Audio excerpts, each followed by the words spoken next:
You understand? It's about human beings selling themselves out. The echelon attitude here, the needs of the few outweigh the needs of humanity. And sorry, that just isn't right. But it's going to have to be humanity that's going to rise up and take the stand. You're just going to have to turn off your televisions. They're going to have to get in their car. They're going to have to fire everybody in Washington, D.C. that knows and does nothing. And they're going to have to do something. This apathy's got to end. Otherwise, the way we live is going to end. Period. I mean, that's the bottom line. And I'm not coming from a fear space. I'm really quite angry about the apathy and the fact that, when people give lectures and try to tell this, people want to stand up and fight with them. Look at what's happening around us. The indications are everywhere. Everywhere. The truth is now an obscure thing. The lie is the norm. There's something wrong here. What's wrong with this picture? None of this is right. We would have never meant to live this way. Instead of raising the consciousness that we have, they would rather just destroy the United States, or destroy our standard of living so that we're comparable to everybody else. So now everywhere is a third world nation. And that's exactly what they're doing. And they're doing it for power, for greed. We're selling out our own, and it pisses me off. Somebody's got to do it. But nobody will tell the truth. Nobody will come out and say, hey, we've really been sold out. But there are forces within our government, like what Kennedy tried to do, that just flat out want to destroy the United States. Because look at where we are. Look at us right now as a civilization, as a society. Okay? The cities and the culture that we're living in now has totally cut us off from the land, from what our real essence is, which is nature. And, we're starting to feed off each other now.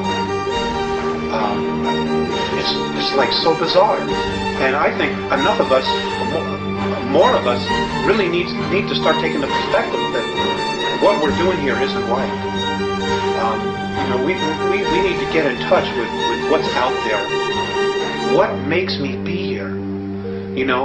As opposed to going home after work, turning on TV, watching 3 hours of television, going to bed, getting up the next morning, going to work, and doing the same thing over and over and over and over again, like robots.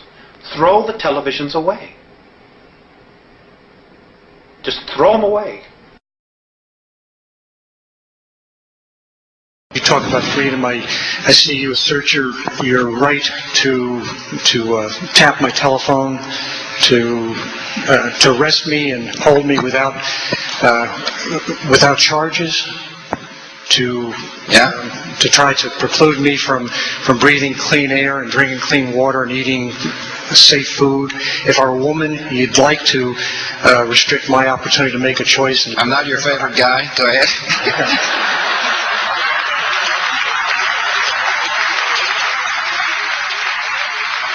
I have never felt more ashamed of nor frightened by my leadership in Washington, including the presidency, by the Senate and... No, let her speak.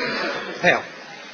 And I would hope, I feel like, despite your rhetoric, that compassion and common sense have been left far behind during your administration. And I would hope from time to time that you have the humility and the grace to be ashamed of yourself, inside yourself. I'm going to start off with what you first said, if you don't mind. You said that I tap your phones. I'm not going to apologize for what I did on the terrorist surveillance program. If we're at war, we ought to be using tools necessary within the Constitution on a very limited basis, a program that's reviewed constantly to protect us. Now, you and I have a different of agreement on what is needed to be protected. But you said, would I apologize for that? The answer is absolutely.